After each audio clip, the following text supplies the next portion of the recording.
Yes, hello dear students. In previous class, outsourcing ಅಂತ ಹೇಳಿದ್ದೆ. Previous class ಮುಗಿಬೇಕಾದ್ರೆ end of the ಕ್ಲಾಸಲ್ಲಿ next ಕ್ಲಾಸಲ್ಲಿ ಔಟ್ಸೋರ್ಸಿಂಗ್ ಬಗ್ಗೆ ಡಿಸ್ಕಸ್ ಮಾಡೋಣ ಅಂತ ಹೇಳಿದ್ದೆ. ಸೊ ಔಟ್ಸೋರ್ಸಿಂಗ್ ಅಂದರೆ ಏನು, ಔಟ್ಸೋರ್ಸಿಂಗಿನ ಅಡ್ವಾಂಟೇಜಸ್ ಏನು, ಲಿಮಿಟೇಷನ್ಸ್ ಏನು, ಟೈಪ್ಸ್ ಆಫ್ ಔಟ್ಸೋರ್ಸ್ಡ್ ಅಂತೇಳಿ ಇವತ್ತಿನ ಕ್ಲಾಸಲ್ಲಿ ತಿಳ್ಕೊಳ್ಳೋಣ. ಸೊ ಫಸ್ಟ್ ಔಟ್ಸೋರ್ಸಿಂಗ್ ಅಂದರೆ ಏನು, ಔಟ್ಸೋರ್ಸಿಂಗ್ ಯಾಕೆ ನಮಗೆ ಬೆನಿಫಿಟ್ಸ್ ಇದೆ, ಯಾಕೆ ಬೇಕು. ಈ ಬಿಸ್ನೆಸ್ ಅಂತ ಬಂದಾಗ ಆಲ್ಮೋಸ್ಟ್ ಬಿಸ್ನೆಸ್ಸಿನ ಬಂಡವಾಳ ಅಥವಾ ಎಕ್ಸ್ಪೆನ್ಸಸ್ಸನ್ನು ಕಡಿಮೆ ಮಾಡೋಕ್ಕೆ ಟ್ರೈ ಮಾಡ್ತಾಯಿದ್ದೀವಿ. ಅಂದರೆ ಅಟ್ ಎ ಟೈಮಲ್ಲಿ ಮ್ಯಾಕ್ಸಿಮಮ್ ಅಮೌಂಟ್ಸನ್ನು ಇನ್ವೆಸ್ಟ್ ಮಾಡಿ ಬಿಸ್ನೆಸ್ ರನ್ ಮಾಡ್ತಿರೋಂತಹ ಟ್ರೆಡಿಷನಲ್ ಬಿಸ್ನೆಸ್ಸನ್ನು ಬಿಟ್ಟು ಲೋ ಬಜೆಟ್ ಆಫ್ ಕ್ಯಾಪಿಟಲ್ ಅಂದರೆ ಬಂಡವಾಳನ ಉಪಯೋಗಿಸ್ಕೊಂಡು ಬಿಸ್ನೆಸ್ ಮಾಡೋಕ್ಕೆ ಈ ಬಿಸ್ನೆಸ್ ನಮಗೆ ತುಂಬಾ ಸಪೋರ್ಟ್ ಮಾಡ್ತಾ ಇದೆ. ಅದೇ ರೀತಿ ಔಟ್ಸೋರ್ಸಿಂಗ್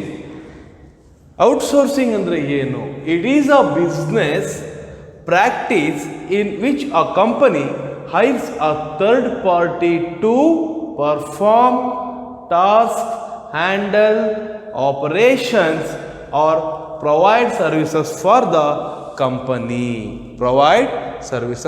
ದ ಕಂಪನಿ. ಇಲ್ಲಿ ಏನು ಹೇಳ್ತಾ ಇದೆ, ಕಂಪನಿ ಜಾಬಿಗೆ ಹೈರ್ ಮಾಡ್ಕೊತಾ ಇದೆ. ಯಾವ ಥರ, ಥರ್ಡ್ ಪಾರ್ಟಿಯಿಂದ. ಅಂದರೆ ಈಗ ಪರ್ಮನೆಂಟ್ ಎಂಪ್ಲಾಯ್ಸ್ ಅಂತ ತೊಗೊಳೋದಿಲ್ಲ, ಇನ್ನೊಬ್ಬ ಯಾರಿಗೋ ಮ್ಯಾನ್ ಪವರ್ ಏಜೆನ್ಸಿಗೆ ನಾವೇನು ಮಾಡ್ತಾ ಇದ್ದೀವಿ, ಅವರಿಗೆ ಕಾಂಟ್ರಾಕ್ಟ್ ಕೊಡ್ತಾ ಇದ್ದೀವಿ. ಔಟ್ಸೋರ್ಸಿಂಗ್ ಅಂದರೆ ಏನಾಗುತ್ತೆ, ಕಾಂಟ್ರಾಕ್ಟ್ ತೊಗೊಂಡಿರೋಂಥ ಪರ್ಸನ್ ಒಬ್ಬ ನಮಗೆ ಎಂಪ್ಲಾಯೀಸನ್ನು ಪ್ರೊವೈಡ್ ಮಾಡ್ತಾ ಇದ್ದಾರೆ. ಸೊ ನೀವು ಇತ್ತೀಚಿನ ದಿನಗಳಲ್ಲಿ ನೋಡ್ತಾ ಇರ್ತೀರ, ಮ್ಯಾನ್ ಪವರ್ ಏಜೆನ್ಸೀಸ್ ಅಂತ ಹೇಳ್ಬಿಟ್ಟು ಕೇಳಿರ್ತೀರ. ಸುಮಾರು ಕಡೆ ಅದನ್ನು ಈಗ ಟ್ರೆಂಡ್ ಆಗಿದೆ. ಮ್ಯಾನ್ ಪವರ್ ಏಜೆನ್ಸೀಸ್ ಅಂದರೆ ಜಾಬ್ ಇಲ್ಲದೆ ಇರೋರಿಗೆ ಜಾಬನ್ನು ಪ್ರೊವೈಡ್ ಮಾಡ್ತಾ ಇದ್ದಾರೆ. ಮ್ಯಾನ್ ಪವರ್ ಕಂಪನಿ ಅಥವಾ ಏಜೆನ್ಸೀಸ್ ಏನು ಮಾಡ್ತಿದ್ದಾರೆ ಅಂದರೆ, ಯಾವುದೋ ಒಂದು ಕಂಪನಿಗೆ ಟೈಅಪ್ ಮಾಡ್ಕೊತಾರೆ, ನಾವು ನಿಮಗೆ ಇಷ್ಟು ಜನ ಎಂಪ್ಲಾಯೀಸನ್ನು ಪ್ರೊವೈಡ್ ಮಾಡ್ತೀವಿ ಅಂತ ಅಗ್ರಿಮೆಂಟ್ ಮಾಡ್ಕೊಂಡು ಒಂದು ಸರ್ಟೆನ್ ಬೇಸಿಕ್ ಸ್ಯಾಲ್ರೀಸ್ ಅಥವಾ ಸ್ಯಾಲ್ರೀಸನ್ನು ಅವರು ಪರ್ಸನ್ನಿಗೆ ಇಷ್ಟು ಅಂತ ಹೇಳ್ಬಿಟ್ಟು ಅಗ್ರಿಮೆಂಟ್ ಮಾಡ್ಕೊಂಡಿರ್ತಾರೆ. ಆ ಅಗ್ರಿಮೆಂಟ್ ಬೇಸ್ ಮೇಲೆ ಕಂಪನಿ ಥರ್ಡ್ ಪಾರ್ಟಿಗೆ ಪೇ ಮಾಡ್ತಿರತ್ತೆ. ಥರ್ಡ್ ಪಾರ್ಟಿ ಇನ್ನೊಬ್ಬ ಯಾರಿಗೋ ಜಾಬನ್ನು ಕೊಡ್ತೀನಿ ಅಂತ ಕರ್ಕೊಂಡು ಅಲ್ಲೂ ಕೂಡ ಬೇಸಿಕ್ ಸ್ಯಾಲ್ರೀಸನ್ನ ಅವ್ನು ಪ್ರೊವೈಡ್ ಮಾಡ್ತಾ ಇರ್ತಾನೆ. ಅಲ್ಲಿ ಥರ್ಡ್ ಪಾರ್ಟಿಗೂ ಕೂಡ ಇಲ್ಲೇನಾಗ್ತಿದೆ, ಪ್ರಾಫಿಟ್ ಆಗ್ತಾ ಇದೆ, ಲಾಭ ಆಗ್ತಾ ಇದೆ. ಸೊ ಮ್ಯಾನ್ ಪವರ್ ಏಜೆನ್ಸಿ ಕೆಲಸ ಇಷ್ಟೇ, ಯಾರಿಗೆ ಕೆಲಸ ಇಲ್ವೋ ಆ ಕೆಲಸ ಇಲ್ದಿರೋಂಥ ಪರ್ಸನ್ನಿಗೆ ಅವರು ಕರ್ಕೊಂಬರ್ತಾರೆ. ಯಾರಿಗೆ ಕೆಲಸದವ್ರು ಬೇಕೋ ಆ ಪರ್ಸನ್ಸಿಗೆ ಅವರು ಎಂಪ್ಲಾಯೀಸನ್ನು ಪ್ರೊವೈಡ್ ಮಾಡ್ತಾರೆ. ಈ ಸಿಸ್ಟಮ್ ಜಸ್ಟ್ ಇಂಟರ್ಮೀಡಿಯೇಟರಿ ಆ್ಯಕ್ಟ್ ಮಾಡ್ತಾರೆ. ಇದಕ್ಕೆ third party again company agreement ಆಗಿರ್ತಾರೆ. ನಾನು ನಿಮಗೆ ಇಷ್ಟು ಜನ ಎಂಪ್ಲಾಯೀಸಿಗೆ ಕೊಡ್ತೀನಿ, ನನಗೆ ಪರ್ ಎಂಪ್ಲಾಯಿ ಇಷ್ಟು ಸ್ಯಾಲ್ರೀಸ್ ಅಂತ ಕೊಡಬೇಕಾಗತ್ತೆ. ಫಾರ್ ಎಕ್ಸಾಂಪಲ್, ಕಂಪನಿ ಮತ್ತು ಥರ್ಡ್ ಪಾರ್ಟಿ ಮಧ್ಯ 12,000 ಪರ್ ಪರ್ಸನ್ ಅಂತ ಅಗ್ರಿಮೆಂಟ್ ಆಗಿದ್ದರೆ, ಈ ಥರ್ಡ್ ಪಾರ್ಟಿ ಇನ್ನೊಬ್ಬ ಎಂಪ್ಲಾಯಿ ಕೊಡೋದು 8,000 to 9,000 or 7,000 ರೂಪೀಸ್ ಸ್ಯಾಲ್ರಿ ಕೊಟ್ಟು ಕರ್ಕೊಂಬರ್ತಾನೆ. ಏನಾಗುತ್ತೆ, ಅನ್ಎಂಪ್ಲಾಯ್ಮೆಂಟ್ ಇರೋವಂಥವ್ರಿಗೆ, ಅನ್ಎಂಪ್ಲಾಯ್ ಇರೋವಂಥವ್ರಿಗೆ ಅಂದರೆ ಕೆಲಸ ಇಲ್ದಿರೋಂಥವ್ರಿಗೆ ಇಲ್ಲಿ ಕೆಲಸ ಸಿಗ್ದಂಗೆ ಆಗುತ್ತೆ. ಕಂಪನಿ ಪ್ರೊವೈಡ್ ಮಾಡ್ತಿರೋದು ಥರ್ಡ್ ಪಾರ್ಟಿ ಕಂಪನಿಗೆ ಪ್ರೊವೈಡ್ ಮಾಡಿದಾಗ ಥರ್ಡ್ ಪಾರ್ಟಿ ಕೂಡ ಇಲ್ಲಿ ಏನಾಗುತ್ತೆ, ಪ್ರಾಫಿಟ್ ಜನ್ರೇಟ್ ಆಗುತ್ತೆ. ಸೊ ಬಿಸ್ನೆಸ್ ಚೈನ್ ಲಿಂಕ್ ಥರದಲ್ಲಿ ಆಗ್ತಾ ಇದೆ. ಯಾಕೆ ಈ ಸಿಸ್ಟಮನ್ನು ಫಾಲೋ ಮಾಡ್ತಾ ಇದ್ದೀವಿ, ಯಾಕೆ ಔಟ್ಸೋರ್ಸಿಂಗನ್ನು ಫಾಲೋ ಮಾಡ್ತೀವಿ ಅಂತ ಹೇಳಿದ್ರೆ, ಈಗ ಕಂಪನಿಯ ಸ್ಟ್ಯಾಂಡರ್ಡ್ಸ್ ಪ್ರಕಾರ, ಕಂಪನಿಯ ನಾರ್ಮ್ಸ್ ಪ್ರಕಾರ ಪರ್ಮನೆಂಟ್ ಎಂಪ್ಲಾಯ್ ಅಂತ ತಗೊಂಡಾಗ ಆ್ಯಸ್ ಪರ್ ಗೌರ್ನಮೆಂಟ್ ಗೈಡ್ಲೈನ್ಸ್ ಪ್ರಕಾರ ಆ ಸ್ಯಾಲ್ರೀಸನ್ನು ನಾವು ಫಿಕ್ಸ್ ಮಾಡಬೇಕಾಗತ್ತೆ. ಬೇಸಿಕ್ ಸ್ಯಾಲರಿ 15,000 ಇದೆ ಅಂದರೆ ಕಂಪನಿ ಒಂದು ಎಂಪ್ಲಾಯಿಗೆ 15,000 ಕೊಟ್ಟು ಅಗೇನ್ ESI, PF, ಬೆನಿಫಿಟ್ಸ್ ಎಲ್ಲ ಕೂಡ ಅವರಿಗೆ ಕೊಡಬೇಕಾಗತ್ತೆ. ಇಲ್ಲಿ ಥರ್ಡ್ ಪಾರ್ಟಿ ಕೊಟ್ಟಾಗ ಏನಾಗುತ್ತೆ, ಥರ್ಡ್ ಪಾರ್ಟಿ ಕೊಟ್ಟಿರೋಂಥ ವ್ಯಕ್ತಿಗೆ ಕಂಪನಿ ಇಲ್ಲಿ 15,000 ರೂಪೀಸ್ ಪ್ರೊವೈಡ್ ಮಾಡೋ ಜಾಗದಲ್ಲಿ 12,000 ರೂಪೀಸ್ ಕೊಡ್ತಾ ಇದೆ. ಸೊ ಕಂಪ್ನಿಗೆ ಏನಾಗ್ತಿದೆ, 3,000 ರೂಪೀಸ್ ಪ್ರಾಫಿಟ್ ಆಗುತ್ತೆ. ದೆನ್ ESI, ದೆನ್ ಎಕ್ಸ್ಟ್ರಾ ಏನೇನು ಅವರಿಗೆ ಫೆಸಿಲಿಟೀಸ್ ಕೊಡಬೇಕಿತ್ತಲ್ಲ ಆ ಫೆಸಿಲಿಟೀಸ್ ಕೂಡ ಕಂಪನಿಗೆ ಸೇವ್ ಆಗುತ್ತೆ. ಸೊ ಪ್ರಾಫಿಟ್ ಮೋಟಿವ್ ಇಂದ ಏನಾಗುತ್ತೆ, ಔಟ್ಸೋರ್ಸಿಂಗನ್ನು ಹೈರ್ ಮಾಡ್ಕೊತಾ ಇದ್ದಾರೆ. ದೆನ್ ಇಲ್ಲೇನಾಗತ್ತೆ, ಈಗ ಔಟ್ಸೋರ್ಸಿಂಗ್ ಕಂಪನಿ ಯಾಕೆ ಮಾಡ್ತಾ ಇದೆ, ಕಂಪನಿಯಲ್ಲಿ ಡೈರೆಕ್ಟಾಗಿ ನಾವು ಎಂಪ್ಲಾಯ್ನ ಹೈರ್ ಮಾಡಿದ್ರೆ ಜಸ್ಟ್ 8 hours ವರ್ಕ್ ಮಾಡಿಸ್ಬೇಕಂತ ಹೇಳ್ಬಿಟ್ಟು ವರ್ಕಿಂಗ್ ಅವರ್ಸ್ ಕೊಡ್ತೀವಿ. ಇಲ್ಲೇನಾಗುತ್ತೆ, ಗೌರ್ನಮೆಂಟ್ ಗೈಡ್ಲೈನ್ಸ್ ಫಾಲೋ ಮಾಡಲೇಬೇಕು. ಬಟ್ ಥರ್ಡ್ ಪಾರ್ಟಿಗೆ ನಾವು ಔಟ್ಸೋರ್ಸ್ ಕೊಡ್ತೀವಿ ಅಂದಾಗ 8 ಅವರ್ಸ್ ಮಾಡೋಂಥ ವರ್ಕು 12 ಅವರ್ಸಿಗೆ ಮಾಡಿಸ್ಕೊತೀವಿ. ಇಲ್ಲಿ ಹೆವಿ ವರ್ಕ್ ಆಗ್ತಾ ಇರುತ್ತೆ. ನಮಗೇನಾಗುತ್ತೆ, ಮ್ಯಾಕ್ಸಿಮಮ್ ವರ್ಕ್ ಲೋ ಫಿನಾನ್ಷಿಯಲ್ ಬಜೆಟ್ಸಲ್ಲಿ ಸಿಗ್ತಾ ಇದೆ. ಈ ಥರ ಸಿಗ್ಬೇಕಾದ್ರೆ ಏನಾಗುತ್ತೆ, ಔಟ್ಸೋರ್ಸಿಂಗನ್ನು ನಾವು ಪ್ರಿಫರ್ ಮಾಡ್ತೀವಿ. ಸೊ ಏನಾಯ್ತು, ಈಗ ಔಟ್ಸೋರ್ಸಿಂಗ್ ಅಂದರೆ ಏನು ಗೊತ್ತಾಯಿತು, ಥರ್ಡ್ ಪಾರ್ಟಿ ಪ್ರೊವೈಡ್ ಮಾಡೋಂಥ ಎಂಪ್ಲಾಯೀಸ್ ಕಂಪನಿಗೆ ಪ್ರೊವೈಡ್ ಮಾಡ್ತಾನೆ. ಯಾಕೆ, ನಮಗೆ ವರ್ಕ್ ಪ್ರೆಷರ್ ಅಂದರೆ ವರ್ಕನ್ನು ಜಾಸ್ತಿ ಮಾಡೋಕ್ಕೆ ಯಾವುದೇನು ಟಾಸ್ಕ್ ಕೊಡ್ತೀವಲ್ಲ ಆ ಟಾಸ್ಕನ್ನು ಥರ್ಡ್ ಪಾರ್ಟಿ ಥ್ರೂ ಎಂಪ್ಲಾಯೀಸನ್ನು ಹೈರ್ ಮಾಡ್ಕೊಂಡಾಗ ನಾವು ಜಾಸ್ತಿ ಅವರ್ಸ್ ಅವ್ರ ಹತ್ರ ವರ್ಕ್ ಮಾಡಿಸ್ಕೊಬೋದು. ದೆನ್ ನಮಗೆ ಏನಾಗುತ್ತೆ, ಪರ್ಫಾರ್ಮೆನ್ಸ್ ನಾವು ಕೊಟ್ಟಿರೋಂಥ ಟಾಸ್ಕ್ ಏನಾಗುತ್ತೆ ಭಾಳ ಬೇಗ ಕಂಪ್ಲೀಟ್ ಆಗುತ್ತೆ. ಈಗ IT ಕಂಪನೀಸ್ಗಳಲ್ಲೆಲ್ಲ ಅದೇ ಥರನೇ ಮಾಡ್ತಾ ಇರೋದು. IT ಕಂಪನಿ ಇರ್ಬೋದು ಅಥವಾ ಯಾವುದೊಂದು ಫ್ಯಾಕ್ಟ್ರಿ ಸಿಗೋದಾಗಲೂ ಕೂಡ ಅಷ್ಟೇ. ಈವನ್ ಗೌರ್ನಮೆಂಟ್ ಆಫೀಸ್ಗಳಲ್ಲಿ ಕೂಡ ಇವತ್ತಿಗೆ ಔಟ್ಸೋರ್ಸಿಂಗ್ಗೆ ಕೊಡ್ತಾ ಇರೋದು. ಯಾಕೆ ಅಂತ ಹೇಳಿದ್ರೆ, ಗೌರ್ನಮೆಂಟ್ ಎಂಪ್ಲಾಯ್ ತೊಗೊಂಡ್ರೆ ಬೇಸಿಕ್ ಸ್ಯಾಲರಿ 22,000 to 25,000 rupees ಕೊಡಬೇಕು. Then ESI, then PF, then ಅವರಿಗೆ ಫೆಸಿಲಿಟೀಸ್, ಲೀವ್, CL, EL ಏನೇನು ಹಾಲಿಡೇಸ್ ಬರುತ್ತೆ ಎಲ್ಲ ಹಾಲಿಡೇಸು ಎಲ್ಲದೂ ಕೊಟ್ಟರು ಅಲ್ಲಿ ಏನಾಗುತ್ತೆ, ಪರ್ಮನೆಂಟ್ ಎಂಪ್ಲಾಯ್ ಅಂತ ಕೂರಿಸ್ಕೊಂಡಾಗ ಫೆಸಿಲಿಟೀಸ್ ಜಾಸ್ತಿ ಆಗುತ್ತೆ. ಅದೇ ಏನಾಗುತ್ತೆ, ಔಟ್ಸೋರ್ಸ್ ಟೆಂಡರ್ ಅಂತ ಕರಿತೀವಿ, ಇಲ್ಲಿ ಕಾಂಟ್ರಾಕ್ಟ್ ಅಂತ ಕರಿತೀವಿ. ಆ ಕಾಂಟ್ರಾಕ್ಟ್ ಕೊಟ್ಟಾಗ ವರ್ಕು ಏನು ಮಾಡ್ತಾರೆ, ಕಾಂಟ್ರಾಕ್ಟ್ ತೊಗೊಂಡಿರೋಂಥ ಪರ್ಸನ್ ವರ್ಕನ್ನು ಇಷ್ಟು ದಿನದಲ್ಲಿ ಮುಗಿಸ್ಕೊಡ್ಬೇಕು ಅಂತ ಗೌರ್ಮೆಂಟಿಗೆ ಕಾಂಟ್ರಾಕ್ಟ್ ಆಗಿರುತ್ತೆ. ಆ ತೊಗೊಂಡಿರೋಂಥ ಪರ್ಸನ್ ಏನು ಮಾಡ್ತಾನೆ, ಕಾಂಟ್ರಾಕ್ಟನ್ನ ತೊಗೊಂಡಿರೋಂಥ ಪರ್ಸನ್ ಆ ಎಂಪ್ಲಾಯೀಸಿಂದ ಬೇಗ ನಾವು ಜಾಸ್ತಿ ವರ್ಕನ್ನು ಮಾಡಿಸ್ಕೊಂಡು ಅಲ್ಲಿ ವರ್ಕನ್ನು ಟಾಸ್ಕನ್ನು ಕಂಪ್ಲೀಟ್ ಮಾಡೋಕ್ಕೆ ಹೆಲ್ಪ್ ಆಗುತ್ತೆ. ಸೊ ಔಟ್ಸೋರ್ಸಿಂಗ್ ಈಗ ಟ್ರೆಂಡಾಗಿ ರನ್ ಆಗ್ತಾ ಇದೆ. ಈವನ್ ಎಲ್ಲ ಡಿಪಾರ್ಟ್ಮೆಂಟ್ಸಲ್ಲಿ ಎಲ್ಲ ಕಂಪನಿಗಳಲ್ಲೂ ಔಟ್ಸೋರ್ಸಿಂಗ್. ಈವನ್ ಹಾಸ್ಪಿಟಲ್ಸಿಗೆ ಹೋಗಿದ್ರೆ securities are outsourcing. Then housekeeping ಅಂತ ಕರಿತೀವಿ, ಅವರು ಕೂಡ ಔಟ್ಸೋರ್ಸಿಂಗ್. ಹೋಟೆಲ್ಸಿಗೆ ಬಂದರೆ ಅಲ್ಲೂ ಕೂಡ ಅಷ್ಟೇ ಸೆಕ್ಯೂರಿಟೀಸ್, ದೆನ್ ಹೌಸ್ ಕೀಪಿಂಗ್ಸ್. ಅಂದರೆ ಒಂದು ಸ್ಟಾರ್ ಕ್ಯಾಟಗರಿ ಇರೋಂಥ ಹೋಟೆಲ್ಸ್ ಇರ್ಬೋದು, ಬ್ರ್ಯಾಂಡ್ ಇರೋಂಥ ಒಂದು ಮಲ್ಟಿ ಹಾಸ್ಪಿಟಲ್ಸಲ್ಲಿರ್ಬೋದು, ಅಲ್ಲೆಲ್ಲ ಹೌಸ್ ಕೀಪಿಂಗ್ ಬೇಕಾಗುತ್ತೆ, ಸೆಕ್ಯೂರಿಟೀಸ್ ಬೇಕಾಗ್ತಾರೆ. ಅವರಿಗೆಲ್ಲ ಏನು ಮಾಡ್ತಿದ್ದಾರೆ, ಥರ್ಡ್ ಪಾರ್ಟಿ ಕಡೆಯಿಂದ ಅವರಿಗೆ ಏನು ಮಾಡ್ತಾ ಇದ್ದಾರೆ, ಅಪಾಯಿಂಟ್ ಮಾಡ್ಕೊತಾ ಇದ್ದಾರೆ, ಅಲ್ಲಿ ರೆಕ್ರೂಟ್ ಮಾಡ್ಕೊತಿದ್ದಾರೆ. ಆ ಥರ್ಡ್ ಪಾರ್ಟಿ ಕಡೆಯಿಂದ ಅವರಿಗೆ ವರ್ಕನ್ನು ತಗೊತಾ ಇದ್ದಾರೆ. ಸೊ ಔಟ್ಸೋರ್ಸಿಂಗ್ ಅಂದರೆ ಇಷ್ಟೆಲ್ಲ ಕೆಲಸ ಆಗ್ತಾರೆ. ಅಂದರೆ ಟಾಸ್ಕನ್ನು ಹ್ಯಾಂಡಲ್ ಮಾಡ್ತಾರೆ, handle the operations or provide the services. ಅಂದರೆ ಕೊಟ್ಟಿರೋಂಥ ಟಾಸ್ಕು ಮತ್ತು ಆಪರೇಷನ್ಸನ್ನು ನೀಟಾಗಿ ಹ್ಯಾಂಡಲ್ ಮಾಡಿ ಇಲ್ಲಿ ಸರ್ವಿಸನ್ನು ಪ್ರೊವೈಡ್ ಮಾಡ್ತಾ ಇದ್ದಾರೆ.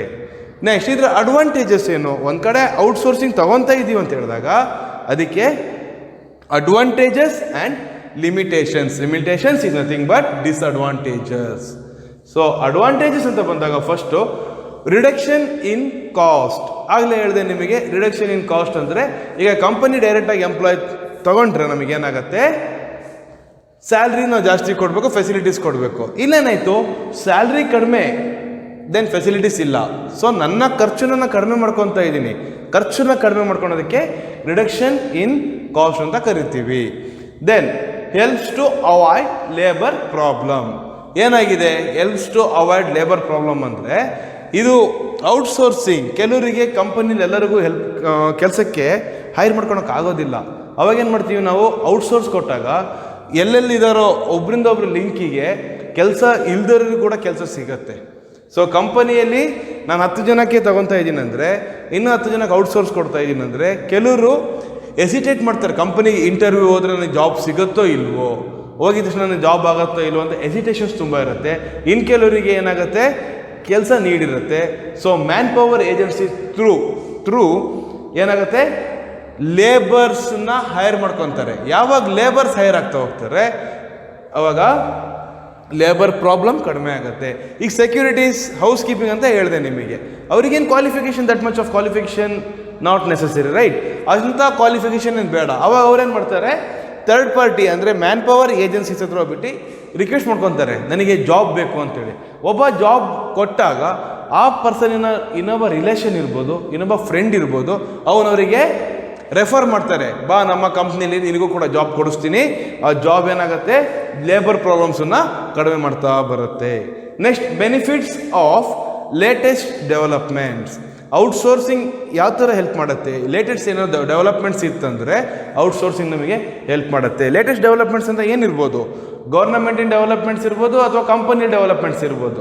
ಇಲ್ಲಿ ಲೇಬರಿಗೆ ಯಾವುದೇ ತರಹ ಕ್ಲಾಸಸನ್ನು ಚೇಂಜ್ ಮಾಡ್ತಾ ಇಲ್ಲ, ವರ್ಕರ್ನ ವರ್ಕರ್ ಆಗೇ ತಗೊತಾ ಇದ್ದಾರೆ. ಆದರೆ ವರ್ಕಿಂಗ್ ಮಾಡುವಂತಹ ಟೈಮಿಂಗ್ಸನ್ನು ಸ್ವಲ್ಪ ವೇರಿಯೇಷನ್ ಕೊಡ್ಬೋದು. ಏನೇ ಡೆವಲಪ್ಮೆಂಟ್ಸ್ ಇದ್ರೂ ಇಲ್ಲಿ ಬೆನಿಫಿಟ್ಸಲ್ಲಿ ನಮಗೆ ಬೆನಿಫಿಟ್ ಆಗ್ತಿದೆ. ಕಂಪನಿಯವನಿಗೆ ಔಟ್ಸೋರ್ಸ್ ತೊಗೊಂಡಾಗ ಬೆನಿಫಿಟ್ಸ್ ಸಿಗುತ್ತೆ. ಯಾವ ಥರ? ಈಗ ನೆಕ್ಸ್ಟ್ ಗೌರ್ಮೆಂಟ್ ರೂಲ್ ಬಂತು, ನಿಮ್ಮಲ್ಲಿರೋಂಥ ಎಂಪ್ಲಾಯೀಸಿಗೆ ಮಸ್ಟ್ ಆ್ಯಂಡ್ ಶುಡ್ 25,000 rupees ನೀವು ಸ್ಯಾಲ್ರಿ ಪೇ ಮಾಡಲೇಬೇಕು.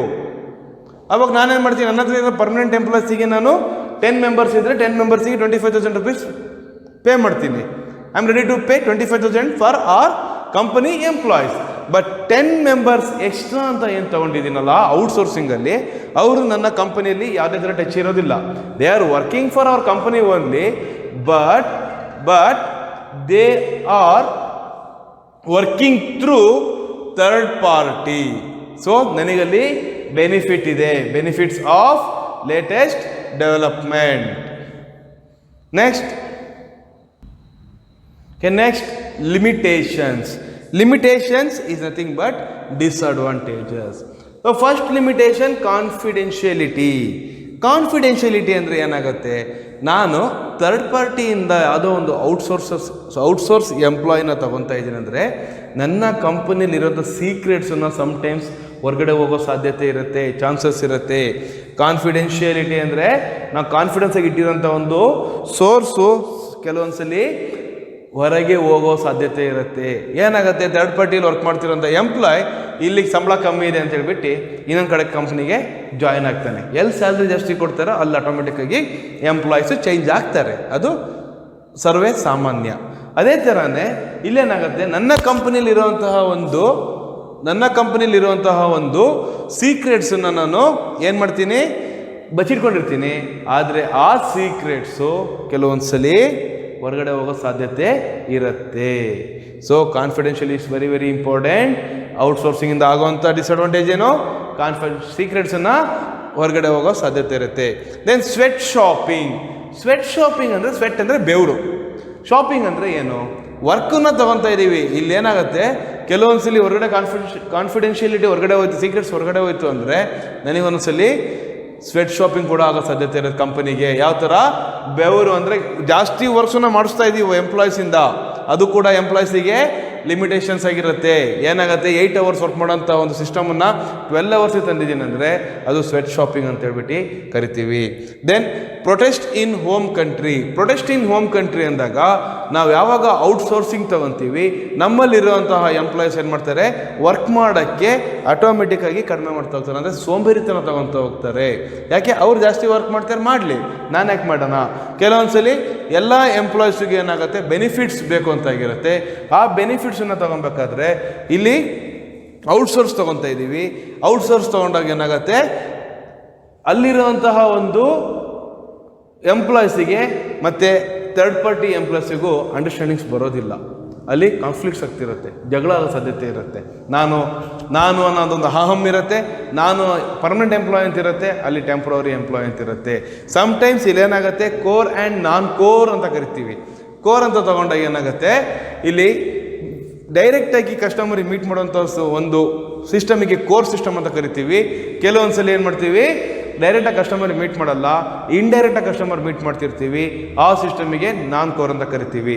ಕೋರ್ ಅಂತ ಬಂದಾಗ ಬ್ಯಾಂಕಿಂಗ್ ಮತ್ತು ಇನ್ಶೂರೆನ್ಸ್ ಸೆಕ್ಟರ್ಸನ್ನು ತೊಗೊತೀವಿ.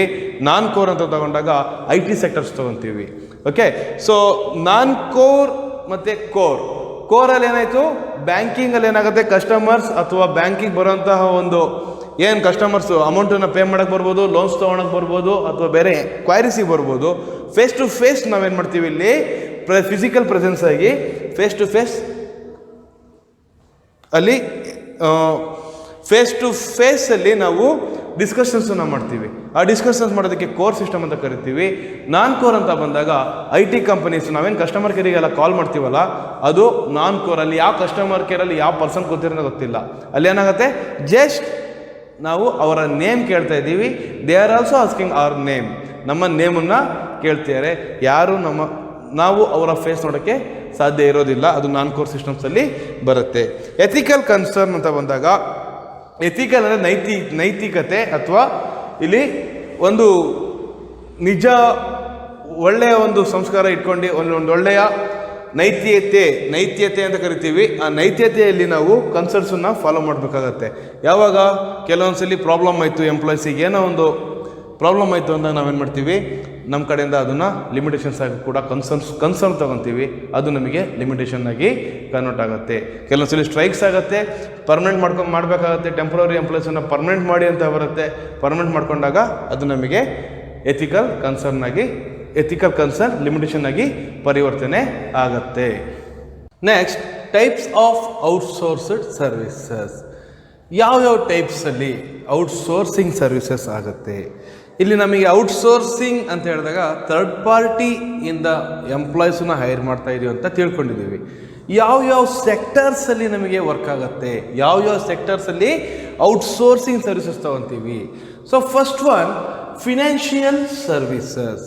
ಫಿನಾನ್ಷಿಯಲ್ ಸರ್ವಿಸಸ್ ಅಂತ ಹೇಳಿದ್ರೆ ಹಣಕಾಸಿನ ಎಲ್ಲಿ ಟ್ರಾನ್ಸಾಕ್ಷನ್ ಆಗ್ತಿರತ್ತಲ್ಲ ಅಲ್ಲಿ ಆ ಸಿಸ್ಟಮಿಗೆ ಫಿನಾನ್ಷಿಯಲ್ ಸರ್ವಿಸಸ್ ಅಂತ ಕರಿತೀವಿ. ಫಿನಾನ್ಷಿಯಲ್ ಸರ್ವಿಸಸ್ ಅಂದರೆ ಒಂದು ಬ್ಯಾಂಕ್, ಇನ್ನೊಂದು ಇನ್ಶೂರೆನ್ಸ್ ಸೆಕ್ಟರ್ಸ್ ಆಗಿ ನಾವು ಎಕ್ಸಾಂಪಲ್ ಆಗಿ ಅಲ್ಲನ್ನ ತೊಗೊಬೋದು. ಯಾವುದ್ಯಾವುದು? ಒಂದು ಬ್ಯಾಂಕ್ ಆ್ಯಂಡ್ ಇನ್ಶೂರೆನ್ಸ್ ಸೆಕ್ಟರ್ಸ್. ನಾನು ಆಗಲೇ ಹೇಳಿದೆ ನಿಮಗೆ, bank, insurance sectors, these are core sectors. ಇಲ್ಲಿ ಏನಾಗುತ್ತೆ, ಕಸ್ಟಮರ್ ಆ್ಯಂಡ್ ಬ್ಯಾಂಕರ್ ಅವ್ರ ಇನ್ಶೂರೆನ್ಸ್ ಕಂಪ್ನಿ ಬಂದಾಗ manager or employee and customer direct interaction ಆಗ್ತಿರುತ್ತೆ. ಸರ್ವಿಸ್ ಕೊಡ್ತಾ ಇದ್ದೀವಿ. These are banking and insurance service sectors. ಇಲ್ಲೇನಾಗುತ್ತೆ, ಡೈರೆಕ್ಟ್ ಇಂಟ್ರ್ಯಾಕ್ಷನ್ ಆಗ್ತಾ ಇದೆ.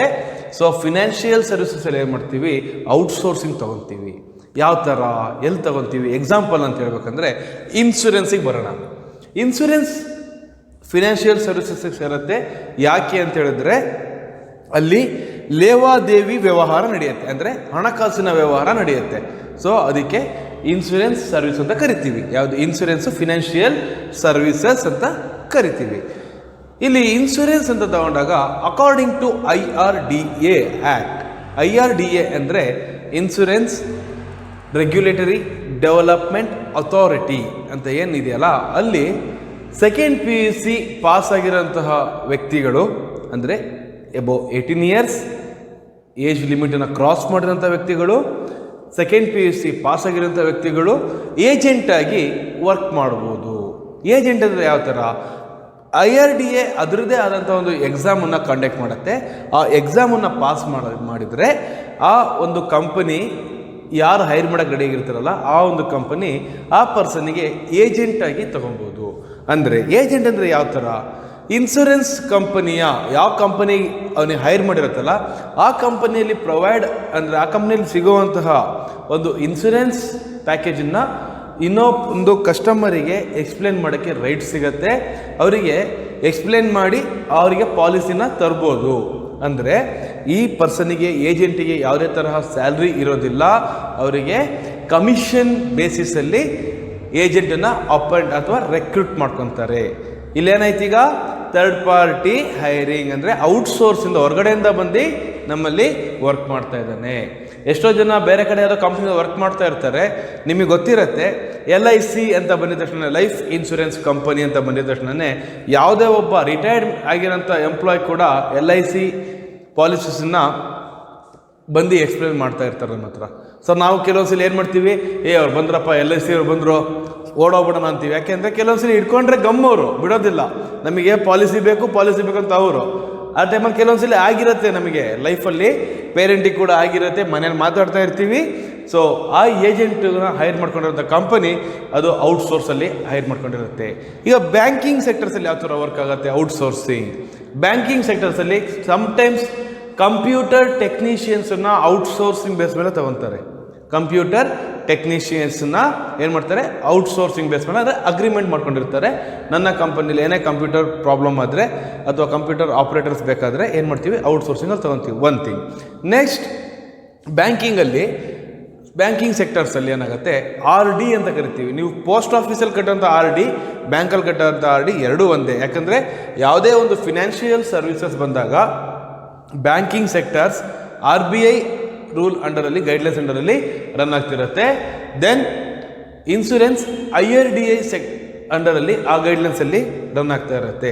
ಪ್ರೀವಿಯಸ್ RBI ಒಂದೇ ಇನ್ಶೂರೆನ್ಸ್ ಮತ್ತು ಬ್ಯಾಂಕಿಂಗ್ ಎರಡನ್ನೂ ಹ್ಯಾಂಡಲ್ ಮಾಡ್ತಾ ಇತ್ತು. RBI ಯಾವಾಗ ಹ್ಯಾಂಡಲ್ ಮಾಡೋದು ಕಷ್ಟ ಆಗೋದಂದರೆ ವರ್ಕ್ ಪ್ರೆಷರ್ ಜಾಸ್ತಿ ಆಯಿತು, ಅವಾಗ IRDA ಅಂತ ಒಂದು ಕ್ರಿಯೇಟ್ ಮಾಡಿದ್ದು. ಸೊ ಇನ್ಶೂರೆನ್ಸ್ ಸೆಕ್ಟರ್ಸನ್ನು ಫಿನಾನ್ಷಿಯಲ್ ಸರ್ವಿಸಸನ್ನು ನೋಡ್ತೀವಿ, ಆದರೆ ಹ್ಯಾಂಡಲ್ಡ್ ಬೈ IRDA. ಬ್ಯಾಂಕಿಂಗ್ಸನ್ನು ಹ್ಯಾಂಡಲ್ ಮಾಡೋದು RBI. ಸೊ ಅಲ್ಲೇನಾಗುತ್ತೆ, ಔಟ್ಸೋರ್ಸಿಂಗ್ ಹೆಂಗೆ ನಡೆಯುತ್ತೆ, ಪೋಸ್ಟ್ ಆಫೀಸಿನ ಮನಿ ಟ್ರಾನ್ಸಾಕ್ಷನ್ಸ್ ಇರ್ಬೋದು ಅಥವಾ ಬ್ಯಾಂಕಿಂಗಿನ ಮನಿ ಟ್ರಾನ್ಸಾಕ್ಷನ್ಸು RBI ಗೈಡ್ಲೈನ್ಸನ್ನು ಫಾಲೋ ಮಾಡಲೇಬೇಕು. ಅಲ್ಲಿ ಕೋಆಪರೇಟಿವ್ ಬ್ಯಾಂಕ್ಸ್ ಕೂಡ ಬರುತ್ತೆ ಫಿನಾನ್ಷಿಯಲ್ಸಿಗೆ, ಅವರು ಕೂಡ ಏನು ಮಾಡ್ತಾರೆ, RBI ಕೋಆಪರೇಟಿವ್ ಗೈಡ್ಲೈನ್ಸನ್ನು ಫಾಲೋ ಮಾಡಬೇಕಾಗತ್ತೆ.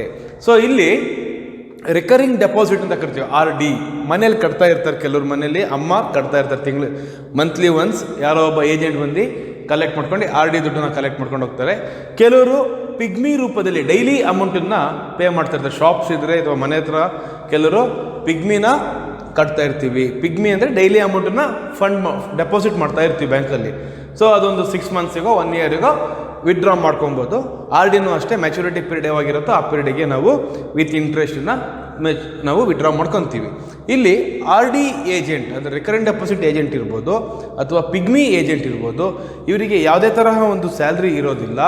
ಕೋರ್ ಸೆಕ್ಟರ್ಸ್ ಕೂಡ ಇದು, ಕೋರ್ ಸೆಕ್ಟರ್ಸಲ್ಲಿ ಕೂಡ ಅವರಿಗೂ ಕೂಡ ಜಸ್ಟ್ ಕಮಿಷನ್ ಬೇಸಿಸ್ ಮೇಲೆ ಅವರು ಕಲೆಕ್ಟ್ ಮಾಡ್ತಾ ಇರ್ತಾರೆ. ಎಷ್ಟು ಜನ ಅಮೌಂಟನ್ನು ಕೊಡ್ತಾರೆ ಅಷ್ಟಿಗೆ ಸರ್ಟನ್ ಪರ್ಸೆಂಟೇಜ್ ಆಫ್ ಅಮೌಂಟನ್ನು ಬ್ಯಾಂಕ್ ಅವರಿಗೆ ಪ್ರೊವೈಡ್ ಮಾಡುತ್ತೆ. ಸೊ ಇಲ್ಲೂ ಕೂಡ ಔಟ್ಸೋರ್ಸ್ಡ್ ಸರ್ವಿಸಸ್ ಅಂದರೆ ನಂಬಿಕೆ ಇರುವಂತಹ ವ್ಯಕ್ತಿಗಳಿಗೆ ಫಿನಾನ್ಷಿಯಲ್ ಸರ್ವಿಸಸಲ್ಲಿ ಔಟ್ಸೋರ್ಸ್ ಮಾಡ್ಕೊತಾರೆ.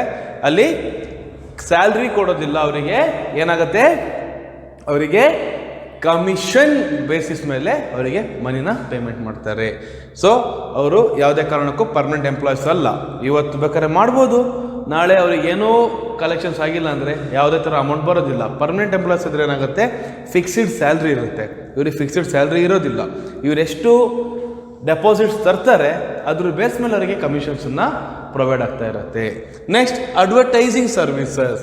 ಅಡ್ವರ್ಟೈಸಿಂಗ್ ಸರ್ವಿಸಸ್ ಅಂತ ಬಂದಾಗ ನಾವು ನೋಡೋದು ಪೇಪರ್ ಆ್ಯಡ್ ಇರ್ಬೋದು, ಅಡ್ವರ್ಟೈಸ್ಮೆಂಟ್ ಇರ್ಬೋದು, ಅಥವಾ TV ಆನ್ ಮಾಡಿದಾಗ ಒಂದು ಅಡ್ವರ್ಟೈಸ್ಮೆಂಟ್ ನೋಡ್ತಾ ಇರ್ತೀವಿ. ಅದು ಬಿಟ್ಟು ಮಾರ್ಕೆಟಿಂಗ್ ಅಡ್ವರ್ಟೈಸ್ಮೆಂಟ್ ಅಂತ ಬಿಟ್ಟು ಲೋಕಲ್ ಏರಿಯಾದಲ್ಲಿ ಕೂಡ ನಾವು ಪಬ್ಲಿಸಿಟಿ ಮಾಡಬೇಕಾಗತ್ತೆ. ಯಾವ ಥರ, ಫಾರ್ ಎಕ್ಸಾಂಪಲ್ ನೀವೀಗ TV ಆ್ಯಡ್ ನೋಡ್ತಾ ಇದ್ದೀರಾ, ಬೂಸ್ಟ್ ಅಂತ ಬಂದಾಗ ಯಾವ್ದು ಬಂತಲ್ಲಿ, ವಿರಾಟ್ ಕೊಹ್ಲಿ ಬೂಸ್ಟಿಗೆ ಆ್ಯಡ್ ಕೊಡ್ತಾ ಇದ್ದಾರೆ. ಅಲ್ಲಿ ಏನಾಗುತ್ತೆ, ಪರ್ಟಿಕ್ಯುಲರ್ ಆಗಿ ವಿರಾಟ್ ಕೊಹ್ಲಿ ಆ ಕಂಪನಿಗೆ ಎಂಪ್ಲಾಯ್ ಅಲ್ಲ. ವಿರಾಟ್ ಕೊಹ್ಲಿ ಏನಿಲ್ಲಿ ಔಟ್ಸೋರ್ಸ್ಡ್ ಪರ್ಸನ್, ಅಂದರೆ ಸೆಲೆಬ್ರಿಟಿ ಆಗಿರೋದ್ರಿಂದ ಅವನು ಔಟ್ಸೋರ್ಸ್ ಆಗಿರ್ತಾನೆ. ಬಟ್ ಪರ್ಟಿಕ್ಯುಲರ್ ಟೈಮ್ ಪೀರಿಯಡ್ ತನಕ ಅಗ್ರಿಮೆಂಟ್ ಆಗಿರುತ್ತೆ, ಬೇರೆ ಕಂಪನಿಗೆ ಅವರು ಆ್ಯಡ್ ಮಾಡೋ ಆಗಿಲ್ಲ. ಇಲ್ಲೇನಾಗುತ್ತೆ, ಆ ಟೈಮ್ ಪೀರಿಯಡ್ ದಾಟಿದ ಮೇಲೆ ಮುಗಿದ ನಂತರ ವಿರಾಟ್ ಕೊಹ್ಲಿ ಮತ್ತೆ ಬೇರೆ ಕಂಪನಿಗೆ ಅಗ್ರಿಮೆಂಟ್ ಆಗ್ಬೋದು. ಅದಾದಮೇಲೆ ಇನ್ನೊಂದು ಮಾರ್ಕೆಟಿಂಗ್ ಅಡ್ವರ್ಟೈಸ್ಮೆಂಟ್ ಅಂತ ಹೇಳಿದೆ, ಅಂದರೆ ಲೋಕಲ್ ಅಡ್ವರ್ಟೈಸ್ಮೆಂಟ್ ಅಂತ ಬಂದಾಗ ಅಡ್ವರ್ಟೈಸ್ಮೆಂಟ್ ಕಂಪನಿ ಏನು ಮಾಡಿದೆ, ಆ್ಯಡ್ ಕೊಡ್ತಾ ಇದೆ, ಬಟ್ ಹೋರ್ಡಿಂಗ್ಸ್ ಮತ್ತು ಫ್ಲೆಕ್ಸನ್ನು ಫಿಕ್ಸ್ ಮಾಡಬೇಕಾಗತ್ತೆ. ಅವಾಗ ಏನು ಮಾಡ್ತಾರೆ, ಎಗೇನ್ ಔಟ್ಸೋರ್ಸಿಗೆ ಕೊಡ್ತಾರೆ. ಲೋಕಲಲ್ಲಿ ಯಾರು ಆ ಹೋರ್ಡಿಂಗ್ಸ್ ಅಥವಾ ಫ್ಲೆಕ್ಸನ್ನು ಫಿಕ್ಸ್ ಮಾಡ್ತಾರಲ್ಲ ಆ ಕಂಪನಿಗಳಿಗೆ ಔಟ್ಸೋರ್ಸ್ ಕೊಡ್ತಾರೆ. ಅಂದರೆ ಇಷ್ಟು ಏರಿಯಾನ ಇವ್ರಿಷ್ಟು ಫ್ಲೆಕ್ಸನ್ನು ಫಿಕ್ಸ್ ಆಗಬೇಕು, ಇಷ್ಟು ಫಿಕ್ಸ್ ಆಗಬೇಕು, ಇಷ್ಟು ದಿನದಲ್ಲಿ ಫಿಕ್ಸ್ ಮಾಡಿ ಮುಗಿಸ್ಬೇಕು ಅಂತ ಹೇಳ್ಬಿಟ್ಟು ಅಡ್ವರ್ಟೈಸ್ಮೆಂಟ್ ಕಂಪನಿಯವ್ರು ಏನು ಮಾಡ್ತಾರೆ, ಒಂದು ಅಗ್ರಿಮೆಂಟ್ ಮಾಡ್ಕೊತಾರೆ ಥರ್ಡ್ ಪಾರ್ಟಿ ಹತ್ರ. ಸೊ ಇದು ಕೂಡ ಔಟ್ಸೋರ್ಸ್ ಏಜೆನ್ಸಿಗೆ ಸರ್ವಿಸಸಲ್ಲಿ ಸೇರುತ್ತೆ. Next courier services. Courier services ಅಂತ ಬಂದಾಗ ನಾನು ನಿಮಗೆ ಯಾವಾಗಲೂ ಫಸ್ಟಿಂದ ಹೇಳ್ತಿದ್ದೀನಿ, ಅಮೆಝಾನ್, ಫ್ಲಿಪ್ಕಾರ್ಟ್ ಎಕ್ಸಾಂಪಲ್ ತಗೊತಾನೆ ಇದ್ದೀನಿ. ಅಮೆಝಾನ್ ಮತ್ತು ಫ್ಲಿಪ್ಕಾರ್ಟಲ್ಲಿ ನಾವು ಯಾವುದೇ ಒಂದು ಪ್ರಾಡಕ್ಟನ್ನು ಬುಕ್ ಮಾಡಿದ್ರೆ ನಮಗೆ ಬರೋದು ಥ್ರೂ ಕೊರಿಯರೇ.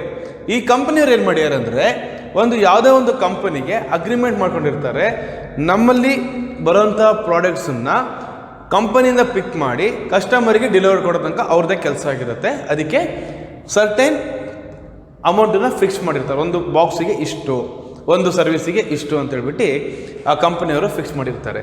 ಸೊ ಕೊರಿಯರ್ ಸರ್ವಿಸ್ ಕೂಡ ಏನಾಯ್ತು, ಇಲ್ಲಿಗ ಔಟ್ಸೋರ್ಸಿಗೆ ಬಂತು.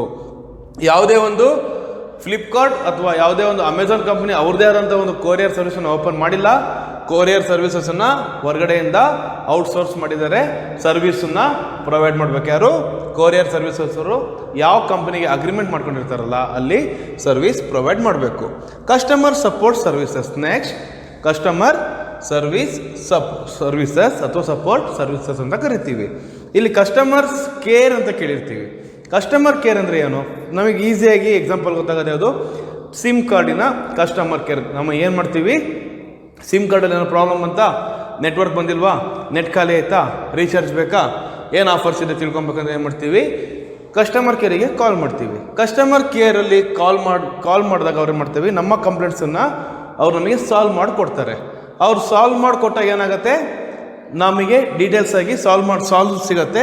ಇಲ್ಲೇನಾಯಿತು, ಕಸ್ಟಮರ್ ಕೇರ್ ಯಾವುದೇ ಆದಂಥ ಒಂದು ಕಂಪನಿ, ಐಡಿಯಾ, ವೋಡಾಫೋನ್, ಏರ್ಟೆಲ್ ಇರ್ಬೋದು, ಇವ್ರದ್ದೇ ಆದಂಥ ಕಸ್ಟಮರ್ ಕೇರ್ ಸರ್ವಿಸನ್ನು ಓಪನ್ ಮಾಡಿರೋದಿಲ್ಲ. ಅಗೇನ್ ಇವರು ಕೂಡ ಹೊರಗಡೆ ಒಂದು IT ಸೆಕ್ಟರ್ಸಿಗೆ ಅಥವಾ ಹೊರಗಡೆ ಔಟ್ಬೌಂಡ್ ಸರ್ವಿಸಸ್ಸಿಗೆ ಏನು ಮಾಡ್ತಾರೆ, ಔಟ್ಬೌಂಡ್ ಕಸ್ಟಮರ್ ಕೇರ್ ಸರ್ವಿಸಸ್ಸಿಗೆ ಅಲ್ಲಿ ಟ್ಯಾಗ್ ಮಾಡ್ಕೊತಾರೆ. ಅಂದರೆ ಹೊರಗಿಂದ ಥರ್ಡ್ ಪಾರ್ಟಿಯಿಂದ ಎಂಪ್ಲಾಯೀಸನ್ನು ಹೈರ್ ಮಾಡಿ ಥರ್ಡ್ ಪಾರ್ಟಿಗೆ ಕಾಂಟ್ರಾಕ್ಟ್ ಕೊಟ್ಟಿರ್ತಾರೆ.